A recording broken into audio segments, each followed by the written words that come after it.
जय माता दी भक्तों, आपकी हर मनोकामना इस नवरात्र में पूरी हो।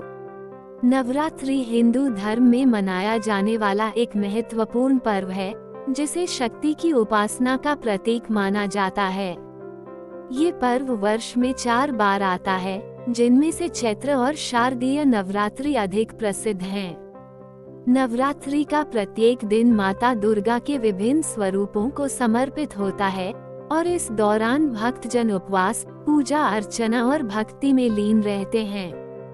नवरात्रि के दौरान विशेष सामग्रियों को जानने से पहले जो मेरे चैनल पर पहली बार हैं, वह चैनल को सब्सक्राइब कर ले और कमेंट में जय माता दी जरूर लिखें। इस बार बहुत ही अच्छा सहयोग बन रहा है और जो मेरे चैनल को सब्सक्राइब करेगा, उसकी हर एक मनोकामना माता रानी पूरी करेगी।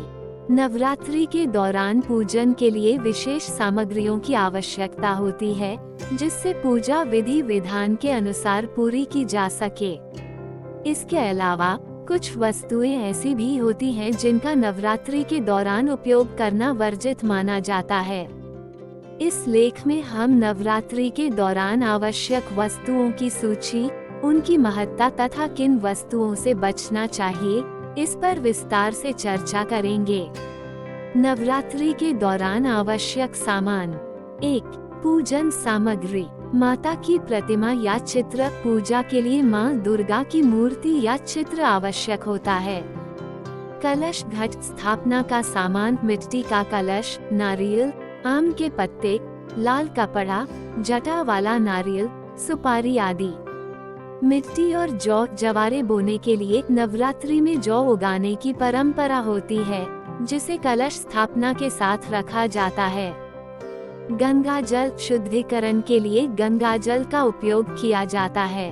चौकी और लाल वस्त्र। माँ की मूर्ति या चित्र को विराजित करने के लिए लकड़ी की चौकी और उस पर बिछाने के लिए लाल वस्त्र आवश्यक है। अक्षत। चावल, कुमकुम और हल्दी, तिलक और पूजन में प्रयुक्त होते हैं। फूल एवं माला। माता को अर्पित करने के लिए ताजे फूल और फूलों की माला आवश्यक होती है। अगरबत्ती और धूप बत्ती वातावरण को सुगंधित और पवित्र बनाने के लिए उपयोग किए जाते हैं। दीपक और घी, तेल। अखंड ज्योति जलाने के लिए शुद्ध घी या तेल आवश्यक होता है। पंचामृत। दूध, दही, शहद, गंगाजल और घी मिलाकर पंचामृत तैयार किया जाता है। फल एवं सूखे मेवे माता को भोग लगाने और प्रसाद के लिए उपयोग किए जाते हैं। नैवेद्य। भोग सामग्री। दूध, मिश्री, नारियल, मिठाई आदि का भोग अर्पित किया जाता है। 2. व्रत एवं भोग सामग्री। नवरात्रि के विशेष व्रत खाद्य पदार्थ। साबूदाना, सिंघाड़े का आटा, राजगिरा आटा, सेंधा नमक, फल, दूध, मेवा आदि। सप्तधान्य। 7 अनाज के कलश के पास रखे जाते हैं। मौली कलावा। ये रक्षा सूत्र के रूप में बांधा जाता है। रंगोली सामग्री। घर को सजाने के लिए रंगोली बनाई जाती है। घंटी और शंख। पूजा के समय शंख और घंटी बजाना शुभ माना जाता है। कुमारी पूजन सामग्री। छोटे कन्याओं की पूजा के लिए वस्त्र, चूड़ी, बिंदी, हल्दी, कुमकुम, भोजन आदि।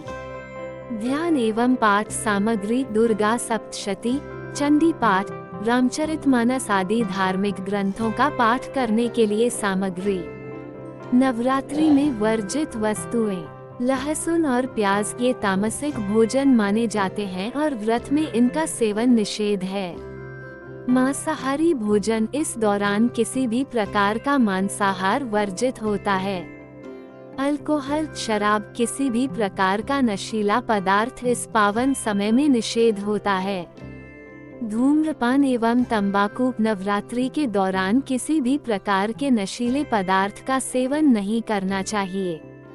नमक। सामान्य नमक। व्रत के दौरान केवल सेंधा नमक का उपयोग किया जाता है। बाल कटवाना और नाखून काटना। नवरात्रि के दौरान बाल कटवाना और नाखून काटना अशुभ माना जाता है। चमड़े से बनी वस्तुएं। बेल्ट, पर्स, जूते आदि चमड़े की वस्तुएं धारण करना वर्जित माना जाता है। तेज आवाज में संगीत या अनावश्यक शोर ये ध्यान एवं पूजा में बाधा उत्पन्न कर सकता है। क्रोध और अपशब्दों का प्रयोग नवरात्रि के दौरान मन और वाणी की शुद्धता बनाए रखना आवश्यक होता है। नवरात्रि का धार्मिक और आध्यात्मिक महत्व। नवरात्रि केवल एक धार्मिक अनुष्ठान नहीं है, बल्कि यह एक आध्यात्मिक यात्रा भी है, जिसमें व्यक्ति स्वयं को शुद्ध करता है। उपवास के माध्यम से शरीर और मन की शुद्धि होती है। 9 दिनों तक मां दुर्गा के विभिन्न रूपों की आराधना करने से व्यक्ति की आंतरिक शक्ति बढ़ती है और उसे आत्मिक बल प्राप्त होता है। नवरात्रि के दौरान की जाने वाली साधना, मंत्र जाप और हवन व्यक्ति को नकारात्मक ऊर्जा से मुक्त करते हैं और उसके जीवन में सुख, शांति और समृद्धि लाते हैं। इस पर्व के दौरान किए गए दान पुण्य का विशेष महत्व होता है, जिससे व्यक्ति के जीवन में सकारात्मक बदलाव आते हैं। निष्कर्ष, नवरात्रि एक आध्यात्मिक और पवित्र पर्व है, जिसमें माता दुर्गा की आराधना की जाती है। इस दौरान आवश्यक सामग्री का उचित रूप से प्रबंध कर पूजा करने से मां की कृपा प्राप्त होती है। साथ ही वर्जित वस्तुओं से बचकर हम अपने आत्मिक शुद्धिकरण को बढ़ावा दे सकते हैं। ये पर्व न केवल धार्मिक अनुष्ठान से जुड़ा होता है, बल्कि यह हमारे जीवन में सकारात्मक ऊर्जा और आत्म अनुशासन को भी बढ़ावा देता है। नवरात्रि की सही तैयारी और सावधानियों का पालन करके हम अपने जीवन में सुख, शांति और समृद्धि ला सकते हैं। जय माता दी।